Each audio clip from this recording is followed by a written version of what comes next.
Hello ladies and gentlemen, you are watching My Media Prime Television. This is a 6:30 p.m. edition of News Live from our studios here in the nation's economic capital, Douala. My name is Fon Quiter.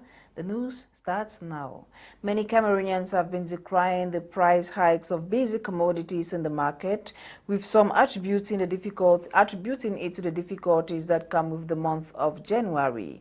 In this report, Dolingande unlocks how the common man scaled through the tough time, plus government's measures to ameliorate the situation. Her report. The month of January is often considered the most difficult all year round.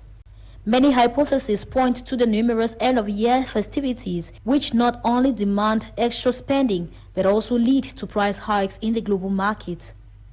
Nonetheless, some individuals as these now share with us how they've been able to scale through despite all odds. Cut my coat according to my size. That means to say I reduce my budget. Then I doesn't go where my hand cannot reach. I had to spend my money anyhow. So that is what is helping me. Some people, when they don't have, instead of them to cut their coat according to their size, they will always look for the best. However, it is the start of a new month, yet market statistics seem not to be changing, as the cup of groundnuts, which used to sell at 100 francs CFA, now goes at 125 francs and sometimes even 150. Gary, on the other hand, which is considered the most accessible to saving lives, is practically becoming more expensive than oxygen. And to some traders, the reason for the price hikes is as a result of increase in prices from the central market. For corn, we the first buy corn like 19,000 for small bag, but now we buy 22,000, 24,000. Maybe the same now we never even be able to get save your money when you buy the corn for them. Because the bucket we use for sale, people they complain the bucket over sumo. But what effect does this have on household management? Like for kitchen, a month I used to give 5,000 because the work not better work. We they manage, but for now, so even for 5,000, you only be able to cook if you even chop house for 2 days. 5,000 only for 1 day cooking. You even manage that money cook for 5,000, but they chop out for 1 day. To fight against this trade imbalance, the Ministry of Trade, alongside its regional delegations, have deployed teams of market supervisors into the field to crack down on exploitative traders. Thus, a word to the wise is only but sufficient. Now, gender-based violence from time immemorial has been a societal plague affecting almost all countries around the world. In Cameroon, the UN prevalence data on violence against women stands at 51%. Eileen Summer spoke with a gender-based violence activist and now reports. Violence against women, which falls under the umbrella of gender-based violence (GBV), has crept deep into the root of the Cameroonian society, and according to the Global Database on Violence Against Women from UN Women, lifetime physical and/or sexual intimate partner violence stands at 51% for the past 12 months. In recent days, GBV has resulted to the death of some victims tortured by their spouses who even extended it to their kids. Regional Ewane Eli is a GBV activist. When we talk of gender-based violence, we refer to, let's just say gender-based violence is an umbrella term to any non-consensual action done on a person based on power imbalance. It can be between a man and a woman, or women or men. Now, gender-based violence is something that happens every day in our society. For instance, in Cameroon, there is a lot of gender-based violence being done in our homes, in our society, and even in our offices. However, OCHA's humanitarian response on gender-based violence released on January 18, 2022, says GBV partners in Cameroon reported 666 GBV cases to GBV specialized service providers, with 91% female and 27% children, representing a significant decrease since September, with 1,999 less cases. According to the World Health Organization (WHO), 1 out of 3 women have suffered from physical violence in their relationship. Regional Ewane Eli highlights. According to the World Health Organization, 1 out of 3 women have suffered from physical violence in their relationship in one way or the other. And we realize that in Cameroon, it is on a steady increase. Recently, we had a case where a man battered his wife to death, and he took a child, I think a baby of a few months old, and threw over the balcony. And these cases are reoccurrent. We have a lot of cases where women are being battered.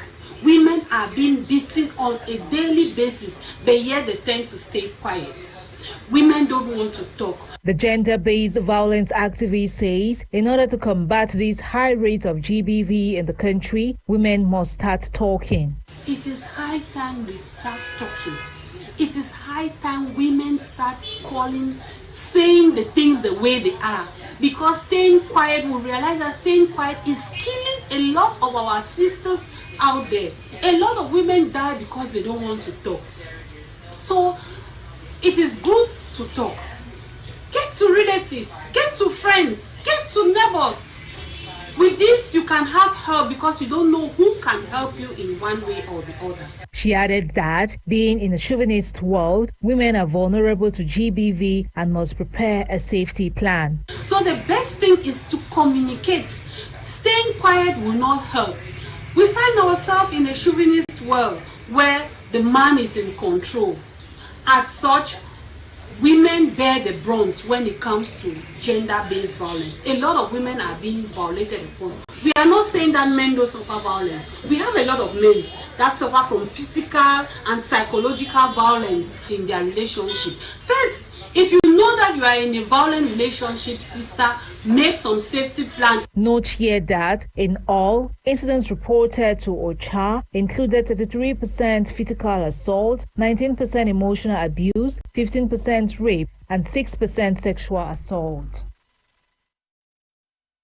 Now, over 10 persons have died and others seriously injured following an accident which occurred along the Bafoussam-Yaoundé highway yesterday, February 1, 2022.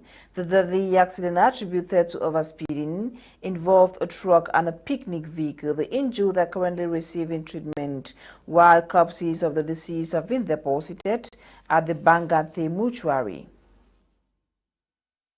Our inhabitants of Isokolo southwest region of Cameroon are still in shock and disbelief after they watched a building with many shops reduced to ashes. The fire incident this morning resulted to huge material damage as all efforts to get to the firefighting team was futile. Noraka Kebi completes the story. The local population of Isokolo in Limbe 2 subdivision in the southwest region woke up this morning, February 2, 2022, to a ravaging fire. The fire incident started at exactly 5:30 a.m. with a structure called Isokolo Bar, which harbors many shops. The unprecedented fire started in one of the shops below the building. The fire later picked up steam and ravaged a good number of shops in a row. In desperation, the onlookers made several distress calls to the Limbe City Council and Sonara to send their firefighting brigade, but every attempt only proved abortive. There was no firefighting brigade in sight. The local inhabitants only had to struggle by themselves to put out the massive fire and prevent it from spreading further. Unfortunately, the fire consumed quite a good number of the shops in the entire building, incurring very huge material damage. Most of the items were burnt due to the fact that most of the shop owners do not even live nearby. The exact cause of the fire has not been established, even though eyewitnesses have attributed the fire to poor electrification in the building. Onlookers helplessly watched the buildings being brought to ruins as every effort to get the firefighting team was futile. Fortunately, a few items were saved and there was no human casualty. 90 councillors of the East region have met in Bethwa on the occasion of the development of the 2022 budget. Coming from the 33 subdivisions of the region, the councillors spent 3 days brainstorming on local development plan through micro projects to be carried out this year. Nsungkikang with details. It is the conference hall of the Bertwa Major Seminary that played host to the East Regional Council budgetary elaboration. The opening session was chaired by the President of the East Regional Council in the presence of the Governor of the region, Gregoire Vongo. The East region for the year 2022 will operate on a budget of 3.6 billion francs CFA with 250 million for the purchase of a rolling stock. The councillors unanimously decided that we carry out concrete projects in each of the 33 subdivisions. That is why we are here to decide on how to realize the various projects chosen for the subdivisions by the regional councillors from that subdivision. This year's budget equally envisages the construction of classrooms and the rehabilitation of road networks in the 33 subdivisions of the region. While waiting for the major projects to mature, we will begin to see concrete actions of the regional council at the level of the subdivisions. We have kicked off already. We, the elected councillors, are gathering the aspirations of the population such that it be taken into consideration in the budget. The three-day workshop was held in commissions to draft the regional development plan of the East region. The regional councillors have a period of 3 months, after which they will be evaluated on the visibility of the institution, which is not very popular to the local population. The governor of the Adamawa region, Dadi Bukar, has launched activities marking the 17th edition of Bilingualism Week. Mr. Bukar urged students and pupils in the Adamawa region to embrace both languages of the country, that is English and French. Get details right ahead. The 17th edition of the Bilingualism Week has been launched in the town of Ngaoundéré, Adamawa region of Cameroon. It was instituted by government of Cameroon in a bid to ensure Cameroonians embrace the two official languages of the country, English and French. Launching the activities in the Adamawa region, Governor Dadi Tagwiki Bukar highlighted the importance of speaking and understanding both languages. We have to keep on teaching English and French. We have to keep on learning English and French at various levels. So I think this day is very important to mark this very brilliant politic of the head of state. So we are particularly happy because the practice of English and French is very common today in Adamawa region. He further described the practice of speaking English and French as one that builds a stronger nation. Those two languages will be mastered, and it will be very important for us, for us to be together, for us to promote our unity, to promote also what I call integrity, national integrity. And to develop what we call the decentralization process, which is on the stack. So I think it's very important for us now to applaud this politics. In the presence of administrative, local and traditional authorities, students and pupils showcased their skills through sketches, speeches, songs and poems at the esplanade of the Reunification Monument in Ngaoundéré. Celebrated this year under the theme Bilingualism, catalyst for social cohesion in the context of decentralization. During the one-week event, educationalists and other Cameroonians will be discussing and promoting the use of English and French as a tool of globalization. To sports, Egypt has written to CAF requesting that Gambian referee Bakary Gassama be changed from handling their semi-final game against host nation Cameroon in what appeared to be a very crucial encounter, as they equally face sanctions from CAF for violating rules. Sports lady Magdala Eyong-Besson completes the story. Egypt's Football Association has officially filed a complaint to the Confederation of African Football against the appointment of Gambian referee Bakary Gassama to handle their AFCON semi-final game against host nation Cameroon tomorrow, Thursday, February 3rd. They have asked for a change of referee with claims that the international referee is not fit to handle a game that's crucial and big. It is worth noting that this is the same referee who handled their opening group stage game against the Super Eagles of Nigeria, and they lost to Nigeria by 1-0, a game which was largely free of controversial incidents, except for a penalty appeal by Egypt that was waved away by Gassama. Gambia's Bakary Gassama is one of Africa's most decorated referees, having officiated at several AFCON editions, as well as the 2014 and 2018 World Cup. The 42-year-old took charge of Egypt's 2-1 win World Cup qualifying over Congo in October 2017, which took the Pharaohs to the 2018 Russia finals for the first time since 1990. He also refereed Al Ahly of Egypt's 1-0 home victory over Mamelodi Sundowns in the second leg of the African Champions League final in April 2019. In the meantime, CAF has fined the Egyptian Football Federation the sum of $100,000 for breaching CAF Total Energies AFCON 2021 media protocols and directives after failing to honor a media press conference on January 29, 2022, ahead of their quarter-final game against Morocco at the Amadou Ahidja Stadium, which is obligatory for all participating teams. The Egyptian FA has 60 days to pay $50,000. The other $50,000 is suspended on the condition that the Egyptian Football Association is not found guilty with a similar offense during the remainder of the AFCON 2021 in Cameroon. The sanction comes less than 48 hours to Egypt's crucial semi-final game against the indomitable Lions of Cameroon, scheduled for tomorrow, February 3rd. Magdala Eyong-Besong reports. In the news out of the country, our reporter Bokengo Ward made a brief stop in Russia, China, and the United Arab Emirates. She brought back the following.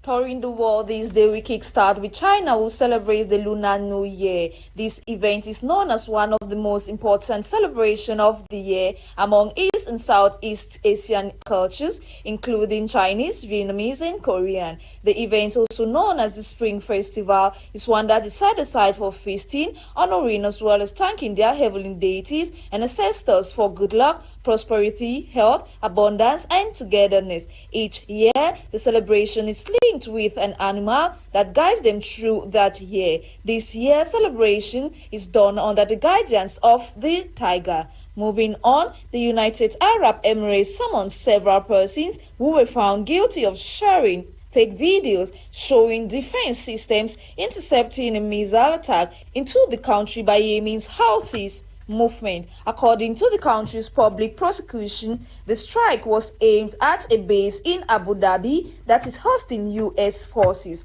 However, the strike was thwarted by American-built Patriot interceptor.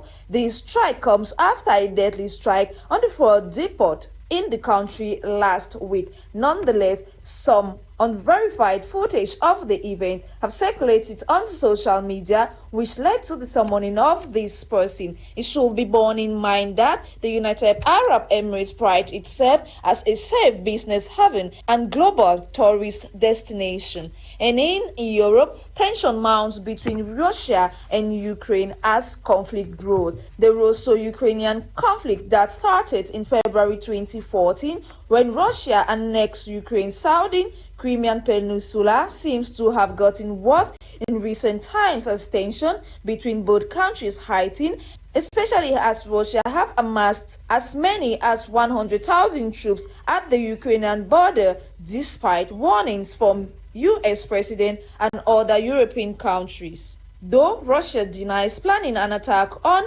Ukraine, even with its amassed troops, Ukraine has warned that Russia is trying to destabilize the country while planning for a military invasion. According to findings from the United States Intelligence Force, Russia could begin a military offense in Ukraine as soon as early 2022. And in health, a new hybrid variant of SARS-CoV-2 emerges known as Delta Cron. Health specialists say the variant is a combination of Delta and Omicron variant. bearing Delta-like genome with Omicron characteristics. Across the globe, at least 25 individuals have been said to be identified with the variant, with more hospitalized in some countries worldwide. We've come to the end of today's edition of Prime News on My Media, Prime Television. Coming up next is Focus on AFCON with Magdala Ayong-Besong. My name is Fon Quiter. Have a great evening in the company of more programs on the African Eye. Good night.